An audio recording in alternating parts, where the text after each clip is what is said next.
282 so far for J.P. Morgan. I don't know if that's a clean much better number. than expected. If it's clean, it's versus 250. We had been the estimate for that. 28.8 billion in revenue, but right about in line. 28.9 billion was the street's number.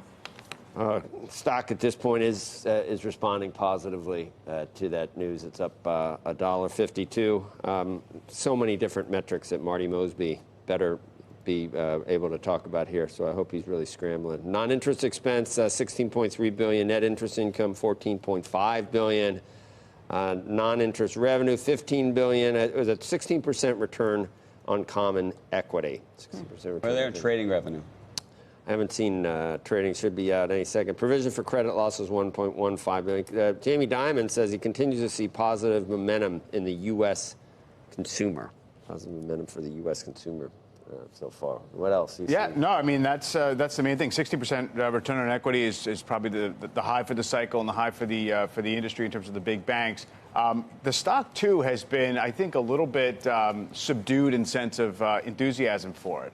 You actually had Citigroup as the real favorite for the analysts. I think people are more lukewarm on J.P. Morgan just because it's not quite as cheap. It has this premium because it's been the best operator out there. So it looks like a beat in that context. People didn't have tremendously high expectations, even though Citi had decent numbers. Should also say that for J.P. Morgan, we look at revenue on a managed basis. Yeah, that's the 29.57 billion. That's what matches up to the street's expectations. That does beat the street's estimates of 28.9 billion. Yeah. So beat on both the top and the bottom. Let's get a reaction to J.P. Morgan results from Marty Mosby, and we already had some comments from Mike Santoli. Marty, what's the highlight for you? There's some tax benefits, two things, I think, too, right? Well, there's probably a little bit of tax benefit in there, but when you look at the actual two things that's driving this beat, it's really fee income being a little bit stronger. So we have a little bit stronger revenues, which is important because if we can create some revenue growth on top of the capital deployment, you really have a really good combination for these large cap banks.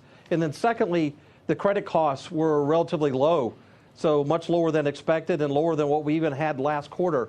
So, again, the economy's doing well, credit costs are staying low, and we're seeing some revenue growth, which is a really good combination for the profitability levels continuing to improve through the year. So where should this trade in terms of book? If book, the second quarter end, the book value is $73.77, $73.77. Is that about right for its peers? So, yes, but what we look at is tangible book value, and we look at the premium to tangible book value. Right now, they're trading about 2 times tangible book value. Tangible so when you compare that to, so when you compare that to Citigroup, they're right at tangible book value. So the profitability we're seeing at J.P. Morgan, the high quality that you've had, the continuation of them being able to find some revenue, probably gain some market share here, is what gives them that, twice the premium to their tangible book value than what we're seeing in, companies that are still kind of finding their way and are still in the turnaround and recovery from the last financial crisis and downturn. So, and that sort of explains, I think, why, in general, people don't necessarily see as much upside for J.P. Morgan. Yeah. The rest of them, the math works so well if you have a stock trading around book value or less, and you've just got permission to buy back billions of dollars worth of stock. I mean, that's just an easy story to tell in terms of why it should accrue to shareholders. Marty, the 23, boosted 23 cents by income tax benefits. How much do you take out of the beat of that? How much did you know about? So when you look at it, we were expecting $2.50. They were coming in here in the 280s.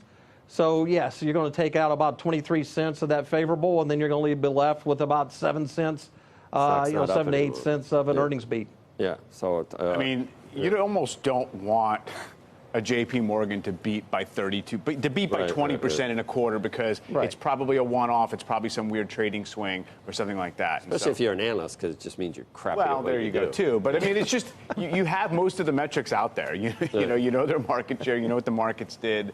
You generally know where loans are tracking. Dick Kovacevic was talking yesterday about how you could expect to see more M&A in the industry right now.